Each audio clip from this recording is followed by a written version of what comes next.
Fala aí, investidor e investidora, tudo bem com vocês? Como é que vai os aportes? Como é que tá a rentabilidade? Bom, no vídeo de hoje a gente vai falar aqui de uns fundos que têm os melhores ativos em quesito de laje corporativa, que infelizmente carece de uma gestão que é precária, conflitante de interesses e que deixa a desejar. O grande elefante branco que tem o potencial ou não, e a gente vai descobrir aqui à frente, que é o Torre Almirante. Bora lá? Bom, pessoal, a gente vai falar aqui um pouquinho sobre o Torre Almirante, né, o ALB11. O fundo aí que tem mais de uma década de existência, é um fundo grande, sólido, muito interessante, mas tem pontos importantes aqui que eu vou destacar no vídeo. O primeiro ponto a destacar aqui é que, infelizmente, ele deixa a desejar no quesito de ser majoritário. É, pode ser que você não concorde comigo nesse ponto, mas entre HSML e XPML, que são dois fundos de shoppings, eu prefiro HSML. Agora, por que eu estou falando isso? E para quem não conhece, XPML e HSML são dois fundos de shoppings, só que um deles, que é o XP, ele tem a abordagem de comprar 5% em um ativo AAA ali, 5% em ativo classe B ali, 5% em classe C ali. Ele compra porcentagens pequenas em diversos shoppings diferentes. Isso aí acaba fazendo uma carteira bem pulverizada e com gestão de risco bem interessante para o cotista. Acaba trazendo conforto, porque por mais que o fundo, o ativo não esteja indo tão bem de um lado, do outro lado acaba compensando. Mas por que eu prefiro o HSML? Porque diferente do XP que deve ter 20, 30 ativos, o HSML tem 5, 6 ativos. Ele acaba comprando por regulamento, no mínimo 50% de cada shopping que ele faz participação, o que o torna pelo menos majoritário. 51% para ser exato, majoritário, e acaba fazendo as escolhas e evitando o conflito de interesses e trazendo o retorno mais agregado ao cotista. E eu prefiro isso. Então, sempre que eu vejo aqui ativos que infelizmente acabam sendo majoritariamente abaixo, isso aí acaba me deixando um pouco triste, porque eu acabo perdendo um pouquinho da confiança. Eu prefiro sempre que eles sejam majoritários. Mas isso aí não é o ponto que me impediria de investir em um fundo, por exemplo. Já deixando claro aqui que esse vídeo não é uma indicação de compra e venda, mas se ele acabar agregando para você de alguma maneira, peço aí que por gentileza se inscreva e deixe seu like, tudo bem? E até um comentário, indicando o próximo vídeo. Vamos continuando aqui. Ele passa aqui um pouquinho das informações técnicas, que o edifício possui 34 pavimentos de escritório, cobertura e L ponto. Isso é um ponto a destacar. A gente tem fundos aí pares semelhantes como JSRE e RBRP aí, que mesmo tendo lajes de excelente qualidade, até o PVBI, eu não vejo aí muitas lajes tendo L Porto, por exemplo, L ponto. Isso é um ponto a ser considerado. E já o edifício garagem possui 11 pavimentos de estacionamento, com capacidade para 372 veículos, sala de reunião e videoconferência, além de uma área técnica totalmente dedicada aos locatários, o que é excelente. Dá para ver que eles focam não somente no conforto, mas na experiência de cada um dos inquilinos que se encontra dentro desse ponto. Então, assim, ele tem uma excelente qualidade, é um AAA magnífico, na minha visão, é um dos melhores lajes corporativa no quesito de ativo, mas que carece da gestão precária que é o BTG. Simplesmente não tem como confiar na BTG como uma gestora. Conflito de interesse, ausência de informações e transparência, é uma gestora ridícula. Dá para ver aqui que esse fundo ele tem mais de uma década de existência, então já é um fundo sólido no mercado, mesmo estando no Rio de Janeiro, que tem um grande ponto de alerta que eu vou falar mais em frente.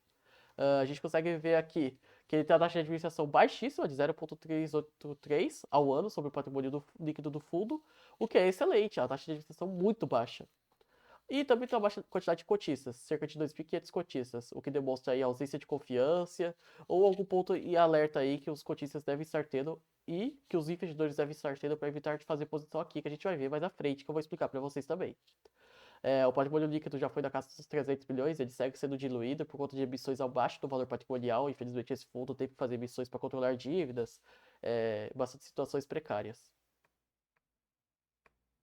Bom, vamos começar falando aqui dos pontos importantes. Ele fala aqui do ano de 2022, preocupações envolvendo home office, preocupações envolvendo a própria pandemia, preocupações envolvendo a taxa Selic altíssima e a taxa de juros altíssima. Então, tudo isso estava simbolizando que as empresas iriam ter uma adotagem de ou apelar para o híbrido ou iriam ativar ativos classe C, classe B, né?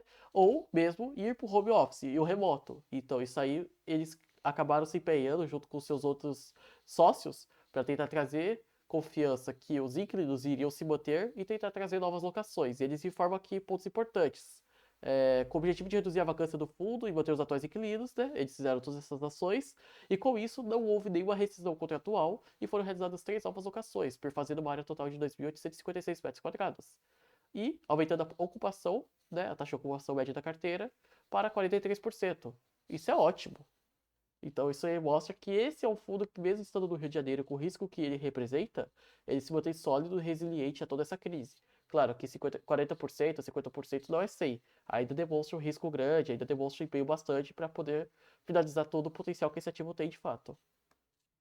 O ano de 2023 começou com algumas incertezas, como, por exemplo, a alta da taxa de juros, um novo governo. E isso é fato, né? A gente teve a troca de juros, taxa subindo, e isso aí acaba impedindo as empresas de fazer alavancagens, impedindo as pessoas de fazer financiamento de veículos, impedindo o consumo. E isso aí bate diretamente com as empresas que vão querer alugar valagem corporativa. Então, isso é um ponto importante e que reflete diretamente na sociedade.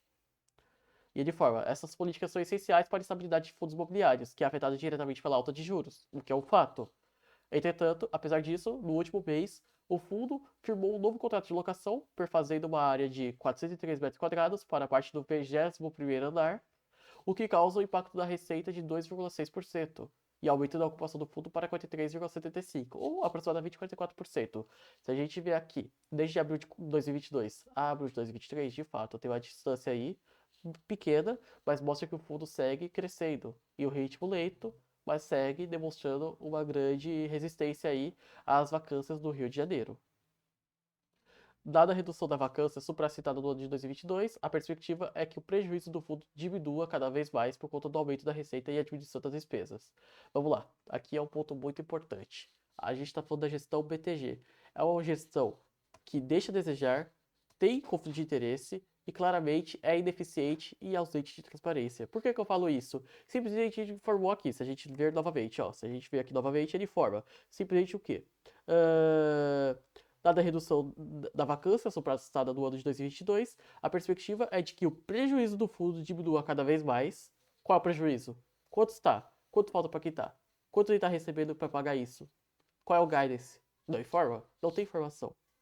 Por conta do aumento da receita e a diminuição das despesas, condomínio e IPTU, que são pagas pelo fundo pela entrada de novos contratos de locação e o fim das carências das novas locações previstas no ano de 2023. Por que eu estou falando isso? Bom, eu vou explicar agora a situação do Rio de Janeiro. Por que o Rio de Janeiro é um lugar tão preocupado, tão ocupado, tão complicado de se investir? Vamos lá. A gente teve durante os anos de 2010, 2008, Copa do Mundo, teve Ike Batista, teve petróleo, Petrobras, teve Odebrecht, vários pontos que acontecem. Criaram o projeto Porto Maravilha. Basicamente, era a criação de diversos ativos AAA próximo do Porto do Rio de Janeiro. Foi a criação de diversas lajes corporativas AAA pelo grupo X, né, do Ike Batista, na época, né, antes de quebrar, antes de ele falir, ser processado, preso por conta do escândalo de corrupção que ele participou. O que acontece? Essas lajes criadas são praticamente elefantes brancos, né? Fantasmas, não são alocadas. E isso aí demonstrava uma exceção de oferta e ausência de demanda. Demonstrava que tinha muitas lajes, mas não tinha inquilino para todas elas. E agora, o que a prefeitura e o governo do Rio de Janeiro está fazendo? O projeto de revitalização do centro do Rio de Janeiro, que é transformar parte dessas lajes corporativas AAA, parte desses elefantes brancos, em residenciais e isso vai acabar trazendo talvez atratividade de novos inquilinos para poder morar lá. E se isso der certo, vai acabar atraindo vários comércios. Qual que é o ponto? O Rio de Janeiro continua sendo um estado perigoso. A região desse ativo é próxima do centro do Rio de Janeiro, ali próximo do Morro da Providência, que é um lugar perigoso, mas também está próximo do Museu da Manhã, está próximo do Aquarrio, está próximo do Ponte Rio de Niterói, então tá em um lugar bom, tá em um lugar excelente de se investir. O centro do Rio de Janeiro é excelente, mas teve pontos importantes, que foi o aumento, né? Fizeram o projeto de aumentar, estender um pouco do centro do Rio de Janeiro, que já gerou problemas por si só, gerando novos prédios AAA, que gerou o excesso de oferta e não tinha vacância, e não tinha demanda para poder compensar tudo isso. Outro ponto importante, por mais que seja um lugar muito movimentado, chega às 5, 6 horas, cara, ali tá vazio. As pessoas têm medo da região, não confia, por mais que seja o centro do Rio de Janeiro, é evidente o risco que se tem lá. Tem o Morro da Providência que é perto, e, cara, eu já estive lá e eu sei que é um lugar maravilhoso. A cidade é maravilhosa, mas infelizmente a gestão do Rio de Janeiro é precária, né, no quesito do estado, e infelizmente mesmo, é vazio aquela região na noite. Então, é um ponto a ser considerados. O projeto Porto Maravilha acabou prejudicando bastante o Rio de Janeiro, e esse projeto de revitalização do centro do Rio de Janeiro pode levar 2, 5, 10, 20 anos. A gente não sabe se vai funcionar, não sabe quanto tempo vai levar e não sabe se vai gerar retorno para o cotista. E enquanto isso, a inflação está vindo. Então não é porque está fazendo esse projeto e ele dê certo que simplesmente significa que o investimento X ou Y é bom, porque a inflação existe e ela vai continuar existindo. E um fundo como esse, estagnado no tempo, enquanto a inflação vai comendo o seu valor ao decorrer do tempo, então isso aí é um grande ponto de importância também a ser considerado durante o investimento. Comprar um fundo só porque ele está descontado enquanto a inflação está altíssima, não adianta. Bom, vamos continuando aqui com os pontos importantes, né? Por mais que eu xingo bastante a gestão, eu falo bastante a gestão, eu não quero dizer que é tudo culpa da BTG. A BTG, ela tem culpa, com certeza. Mas isso aí é questão de gestão, é questão de anos, é questão de dores de cabeça que não é de hoje, não é novidade a situação do Rio de Janeiro, né? Outro ponto aqui, eu não gosto da maneira como eles colocam aqui o mês de reajuste de percentual da área. Podia ter sido feito de maneira mais apresentável para o cotista. Mas a gente consegue ver aqui que o bruto está em maio, né? A gente consegue ver um pouquinho sobre a ocupação e vacância do fundo. Outro ponto importante, locatários aqui, a gente tem o WeWork, que representa uma grande porcentagem aqui do fundo, a gente vai falar em breve sobre isso, e as notícias que formam aí da WeWork querer migrar para o home office, para o remoto, né? A gente pode ver aqui que o WeWork representa 40% praticamente das receitas do fundo, e é um ponto de preocupação. Se já não fosse a gestão, que é um risco bastante apresentável, que já gera uma bandeira amarela, a gente tem a bandeira quase vermelha aqui, da bandeira laranja, por causa da WeWork, porque ela pode migrar para o remoto, ela pode migrar para o home office, já teve notícias sobre isso, e não é só esse fundo, tem dezenas de ativos aí de fundos imobiliários que tem o WeWork como dos seus inquilinos e locatários. Então é um ponto de preocupação grande. Se a WeWork sair, vai dar um grande prejuízo para esse fundo e para diversos outros aí que pode gerar dores de cabeça. Outro ponto aí que eu detesto da BTG, cara, a falta de transferência deles é bizarra, é ridícula. Por que colocar 2022 ou 2023? Cara, se não tem vencimento de contrato, porque já passou 2022, se não tem 2023, por que que tá aqui? Coloca 2024, coloca 2025, 2026, 2027. Falar que tá depois de 2024 é ridículo, porque e se fosse tudo em 2025? Como é que o cotista ia saber do risco intrínseco? Isso aí acaba fazendo as pessoas serem forçadas, né, a ler todos os relatórios. Claro, que é a obrigação de cada investidor individualmente. Mas o que custa ser minimamente transparente e colocar aqui? Cara, tira 2022 que é 0%, tira 2023 que é 0% e coloca 2024, 2025, 2026, 2027. Pronto, acabou. O que custa de ser transparente? E isso que me deixa simplesmente com o pé atrás da BTG minimamente, porque é ridículo o despreparo da montagem de um relatório gerencial. A gente consegue ver aqui o revisional dos contratos, né? O grosso está acima de 2024 e próprio 2024. E aqui a gente vê as fotos do empreendimento. É um ativo maravilhoso. Tem auditório, tem garagem, cara, cabe muito veículo aí. Tem heliponto, tem hall de elevadores. Cara, é um ativo de qualidade maravilhosa. Olha isso, é um ativo perfeito, magnífico. Mas que carece de uma gestão ridícula e de um estado que não está nas suas melhores condições e não sabe se um dia estará. Então, realmente deixa a desejar. A gente consegue ver aqui mais algumas fotos do ativo. Localização. Bom, ele está no centro do Rio de Janeiro, a gente pode ver aqui. Ele está bem perto do VLT, dos metrôs, está bem perto do Aquario, Museu da Manhã, perto da Ponte do Rio de Niterói, que dá acesso a outra localização, outras regiões ali do estado do Rio de Janeiro. Então ele está numa região muito estratégica, mas que infelizmente sofre com excesso de oferta e não tem demanda para tal, não acaba tendo tal demanda. Ele informa aqui, né? Mais do que design e tecnologia, o Torre Almirante está situado no centro, no coração do centro econômico do Rio de Janeiro, o que é fato. Ele está maravilhosamente estrategicamente posicionado. Essas localizações permitem acesso rápido ao aeroporto Santos Dumont. Outro ponto, ele está bem próximo do aeroporto, está próximo do VLT, aeroporto, barcas de praça. Então tá numa região ótima, pra ser sincero com vocês. Mas simplesmente é BTG, né? Continuando aqui, a gente não sabe qual que é o prazo para finalizar e quitar a dívida que ele tem. Ele tem um grande passivo aqui, a gente pode ver lucro e prejuízo líquido do período, tá negativo, e a gente não sabe quanto tempo tem para finalizar isso. A gente não tem visão, não tem mínima ideia de quando isso será finalizado.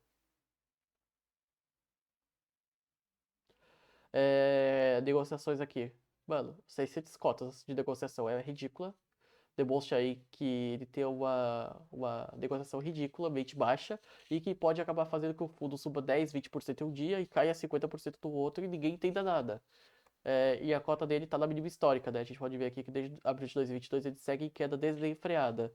De certa forma aí, é um bom ponto de entrada para quem busca um risco e retorno interessante, mas já deixo claro que não é uma indicação de compra e venda. Eu só falo simplesmente aqui considerando os fatos que ele está na mínima histórica dele. Ele está sendo negociado aí na casa dos R$ 1.800 o metro quadrado, R$ 2.000 o metro quadrado. Ele está ridiculamente no preço irrisório, preço de banana, né?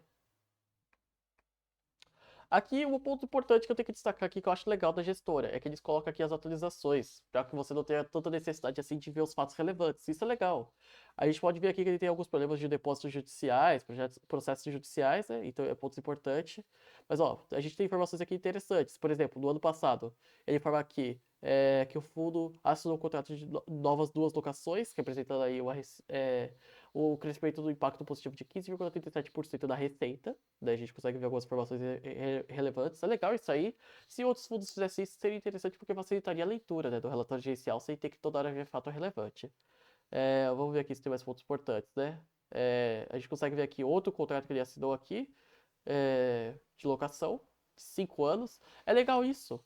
Mas aí eu pergunto, cara, se ele informa aqui que é 5 anos, se é 4 anos, 3 anos, 10 anos, o que custa colocar na parte de vencimento contratual a realidade? O que custa colocar pelo menos um range? Ah, de 2024 a 2026, 20%.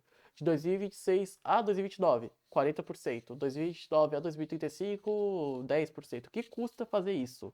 Não tem preço colocar simplesmente um range, você saber as informações, você ser minimamente transparente com os seus cotistas é uma coisa boa, porque reflete na confiança que o mercado vai ter sobre você. E então eu não vejo por que não colocar de maneira apresentável aí o vencimento dos contratos, né? Que ele só coloca depois ou acima que 2024. Cara, isso aí não informa nada. 2025 já é acima de 2024. E se fosse 100% lá? Eu iria ter que esperar chegar 2024 para saber quando que vai encerrar os contratos? Mas eu acho legal esse ponto aqui dos fatos relevantes, é um ponto importante, eu parabenizo a BTG, porque isso aí facilita bastante a leitura do relatório. Por exemplo, para quem não está vendo o SARI 11, que é o Fundo de Lajes Corporativa do Santander, ele fez um aditivo aí de redução de 10% do valor dos seus aluguéis, mas conseguiu um aditivo contratual aí de 10 anos. Muita gente não gostou, e eu já achei que foi alinhado com o cotista. Então são pontos importantes aí a ser considerado com certeza. Bom, pessoal, esse aqui foi o vídeo do Torre Almirante, o Albi 11. O que vocês acham desse ativo? O que vocês acham da BTG? Deixa nos comentários aí. Tem alguma indicação de vídeo novo? Quiser, pode deixar nos comentários também que eu posso analisar e trazer para vocês. Agradeço para quem assistiu até aqui e eu vejo vocês no próximo vídeo. Se esse vídeo tiver agregado para vocês de alguma maneira, cogita a ideia de se inscrever, deixar like no vídeo aí e um comentário. Fechou? Valeu, gente!